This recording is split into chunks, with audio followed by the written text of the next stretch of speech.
And అయిపోయినాయి, exams అయిపోయినాయి, results వచ్చేసినాయి, దాని తర్వాత సెలవులు కూడా అయిపోయినాయి, అకాడమిక్ ఇయర్ స్టార్ట్ అయిపోతుంది. సో ఇప్పుడు క్వశ్చన్స్ రైజ్ అవుతున్నాయి, వాట్ నెక్స్ట్?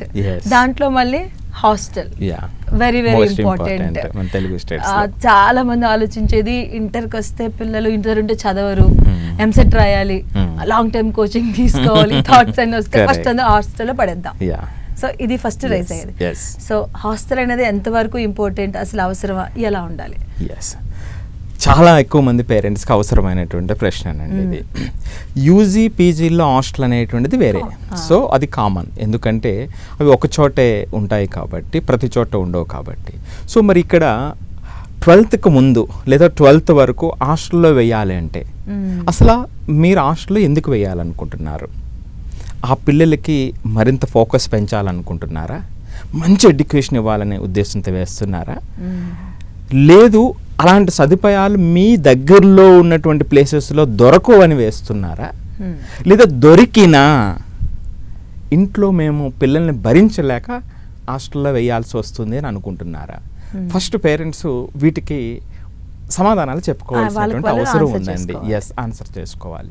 నేను ఎందుకన్నానంటే ఇప్పుడు భరించలేక అంటే మన పిల్లల్ని భరించలేక అట్లాగే ఎలాగంటారు అని కాదండి. అంటే చాలామంది ఇప్పుడు ఈ రోజున పిల్లల్ని ఎవరైనా భరించలేక హాస్టల్లో వేస్తున్నారంటే నేను అప్రెంట్ చెప్తున్నా, మీ పేరెంటింగ్ ఫెయిల్ అయింది.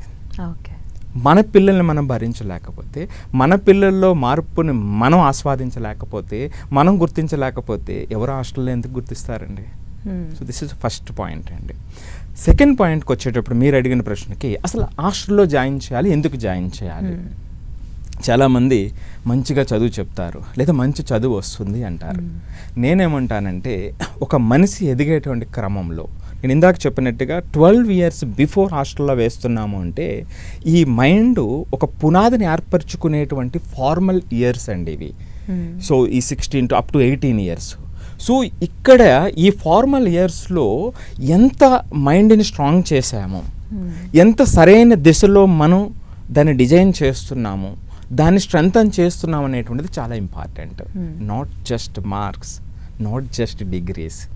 సో దానికోసం ప్రతి ఒక్కరూ చూడాల్సినటువంటివి 4 పాయింట్స్ ఉన్నాయండి. అందులో మొట్టమొదటి పాయింట్ పర్సనల్ ఇంటెలిజెన్స్ లేదా పర్సనాలిటీ డెవలప్మెంట్ అనుకోండి. సో మనం వేస్తున్నటువంటి హాస్టల్లో పర్సనాలిటీ డెవలప్మెంట్ని ఎంతవరకు క్యాటర్ చేస్తున్నారు, ఎంతవరకు వాల్యూ చేస్తున్నారు, ఇది పాయింట్ నెంబర్ 1. ఎందుకు అనేది నేను చెప్తాను మీకు. రెండవది ఎమోషనల్ ఇంటెలిజెన్స్. ఎమోషనల్ ఇంటెలిజెన్స్ని వాల్యూ చేస్తున్నటువంటి హాస్టలా కాదా, అది ఇది సెకండ్ పాయింట్ అండి. మూడవది third point social intelligence. Social intelligence అంటే వాళ్ళ చుట్టూ ఉన్న వాళ్ళతో ఉన్నటువంటి ఆ కమ్యూనిటీ ఎంత వాళ్ళకి సపోర్ట్ చేస్తుంది అనేటువంటి మూడవది. జస్ట్ దెన్ నాలుగవది నేను చెప్తాను అకాడమిక్ ఇంటెలిజెన్స్.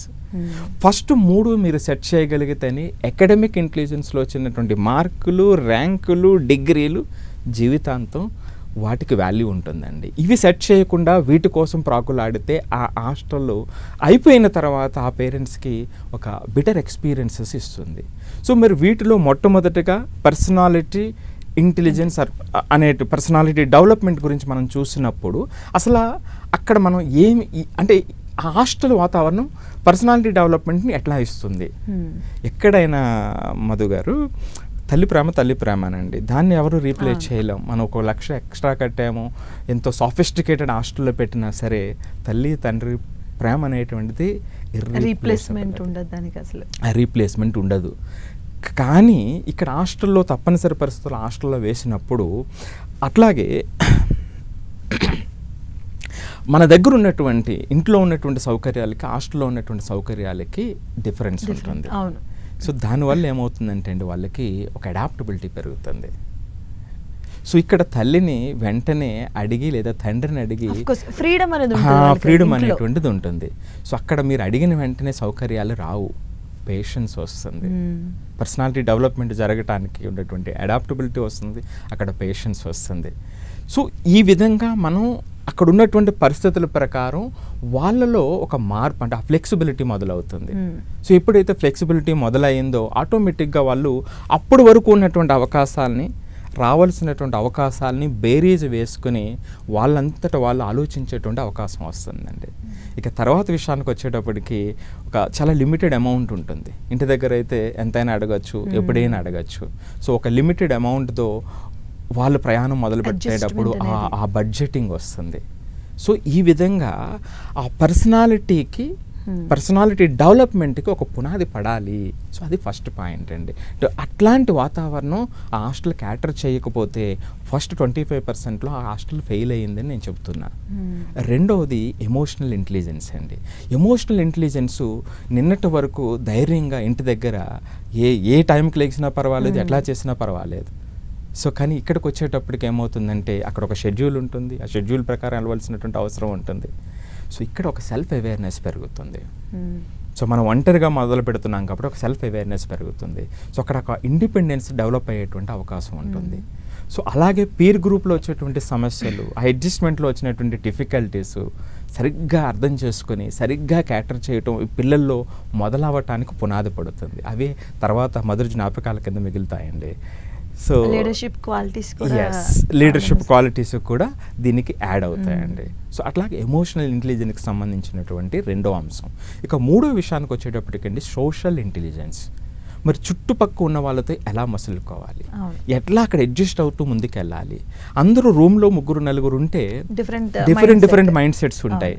సో ఇక్కడ ఉందనుకోండి మా బాబే కాబట్టి, లేకపోతే మా అన్నో మా తమ్ముడో అని అడ్జస్ట్మెంట్ మెంటాలిటీ ఉండే అవకాశం ఎక్కువ ఉంటుంది. సో పేరెంట్స్ ఓకే మన పిల్లవాడే కదా అని అలా మనం వదిలేస్తాం, కానీ అక్కడ అట్లా ఉండదు కదండి.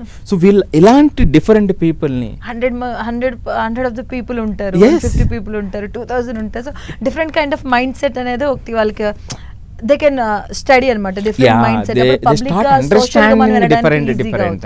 అవునండి, మనం అనుకున్న ఒక కోణంలోనే ఉండదు. అంతేకాకుండా ఇంకొక అద్భుతం ఏమిటంటే ఇందులో కొంతమంది పిల్లలు ఒక డిఫరెంట్ వేస్లో వాళ్ళు ఆలోచించే అవకాశం ఉంటుందండి. సో అంటే ఆ ఫిక్స్డ్ మైండ్ సెట్ కాకుండా ఆ డిఫరెంట్ పర్స్పెక్టివ్స్ ఆఫ్ థాట్ ప్రాసెస్ని అర్థం చేసుకునేటువంటి అవకాశం ఉంటుంది. సో అట్లాగే కమ్యూనికేషన్ స్కిల్స్ పెరగటానికి ఎక్కువ అవకాశం ఉండాలి. అంటే ఆ ఉండే విధంగా హాస్టల్ ఉండాలి అనేటువంటిది నేను చెప్తున్నటువంటిది. సో ఈ విధంగా సోషల్ ఇంటెలిజెన్స్కి ఇలా నెంబర్ ఆఫ్ క్వాలిటీస్ మనం చెప్పుకుంటూ వెళ్ళొచ్చండి. సోషల్ ఇంటెలిజెన్స్ అనేటువంటిది థర్డ్. ఈ మూడింటిని ఇస్తేనే 75% హాస్టల్ పాస్ అయినట్టు, లేకపోతే హాస్టల్ ఫెయిల్ అయినట్టు అని చెప్తున్నానండి నేను. ఇక నాలుగవది అకాడమిక్ అండి. సో అకాడమిక్ వచ్చేటప్పటికి ఏమవుతుంది అంటే ఒక స్టడీ టైమింగ్స్ ఉంటాయి కాబట్టి, ఒక షెడ్యూల్స్ ఉంటాయి కాబట్టి, ఒక టైం టేబుల్ వాళ్ళు ఫాలో అవుతారు కాబట్టి ఒక ఫోకస్ పెరిగేటువంటి అవకాశం ఉండాలి. ఫోకస్ పెరుగుతుంది అనేటువంటిది పేరెంట్స్ ఆశించే వేస్తారు. ఇది మొట్టమొదటి పాయింట్ అండి. సో రెండవది ఏమిటంటే అక్కడ టీచర్స్ అందరూ కూడా, లేదా ల్యాబ్స్ కానివ్వండి, అక్కడ ఉన్నటువంటి ఇన్ఫ్రాస్ట్రక్చర్ యాక్సెసిబిలిటీ పెరుగుతుంది. ఇప్పుడు నేను వెంటనే ఎనీ టైం అవైలబిలిటీ ఉంటుంది. సో వాళ్ళతో ఎక్కువ ఇంటరాక్షన్ చేయడానికి అవకాశం ఉంటుంది. వీళ్ళ డౌట్స్ని క్లియర్ చేసుకోవడానికి అవకాశం ఉంటుంది. సో మూడవది ఏమిటంటే అండి, ఈ పిల్లలందరూ కలిపి చదవటంతో ఆ మంచి వాతావరణాన్ని ఏర్పాటు చేయగలిగితే ఆ కాంపిటీషన్ ఒకరితో ఒకరు కాంపీట్ అయ్యేటువంటి విధంగా మంచి వాతావరణం అలవాటు పడినట్లయితే, నా ఫ్రెండ్ని చూసి నేను, నన్ను చూసి నా ఫ్రెండ్, ఇట్లా ఒక మంచి వాతావరణం అలవాటు చేయటానికి అవకాశం ఉంది అనేటువంటిది. సో ఈ విధంగా పర్సనాలిటీ డెవలప్మెంట్ దగ్గర నుంచి అకాడమిక్ ఎక్సలెన్స్ వరకు కూడా రావటానికి ఈ 4 పాయింట్లు మనం చూడాలి.